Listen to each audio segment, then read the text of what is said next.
Okay guys, so in today's lesson, we're going to be discussing nutrition.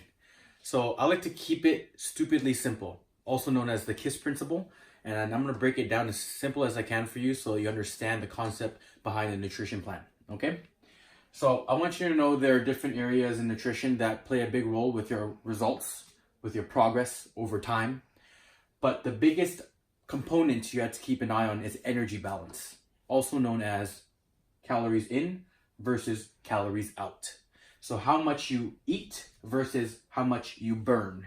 That is going to be the underlying result of either weight gain or weight loss. Another key area you want to keep an eye on is your macronutrients, also known as your protein, carbs, and fats. They play a very big role in the ratio of it that will determine how much progress you make with regards to your goal with fat loss or muscle gain. There's also micronutrients, which includes your minerals and vitamins, and also your water intake and fiber consumption. So I want you to know that big picture, calories in versus calories out will determine the overall result, but you also want to make sure that you're eating a proper ratio of protein, carbs, and fats.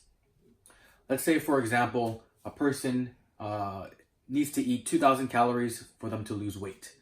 And 2,000 calories is made up of just of carbs and fats, no protein. Where do you think you're going to lose the weight? Mostly muscle, right?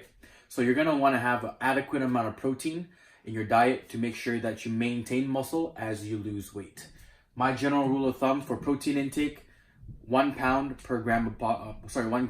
per pound of body weight, or if you want to use your lean body mass, 1.3 grams times your lean body mass. So that is the general rule of thumb for the macronutrients. For micronutrients, of course, you want to be fueling yourself with good nutrient-dense foods. This is only going to make you feel better, more energy. Your performance in the gym is going to be better. Yes, you can still lose weight eating quote-unquote junk food, but you do want to fuel yourself with adequate amount of nutrients as well to optimize your performance, optimize your health, etc. And for water consumption, we want to be consuming a minimum of half of your body weight in ounces. So let's say, for example, you're 150 pounds, you want to be consuming at least 75 ounces of water in a day.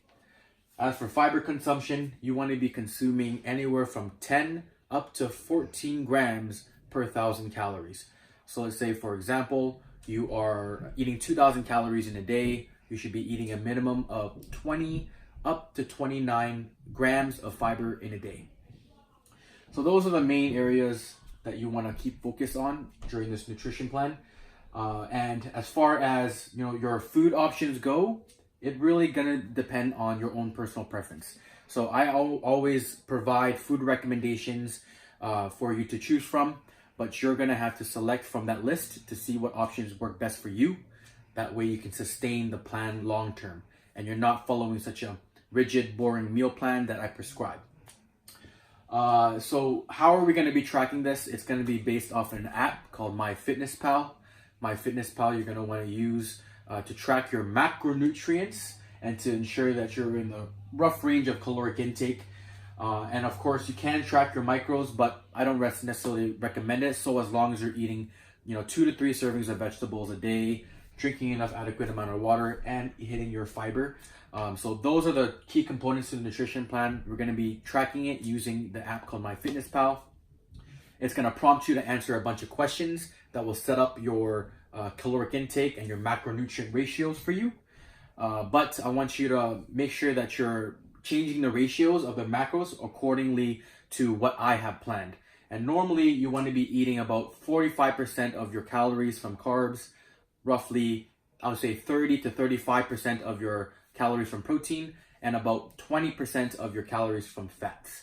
Don't worry guys, I'm going to actually have a PDF file attached to this video so you can read it in a little bit more thorough detail, and that's going to give you the full outline of how we're going to approach this nutrition plan. So again, these are the major components you want to keep an eye on. I'm going to have the PDF file attached to the video, so if you do have any further questions, just make sure you refer back to that PDF.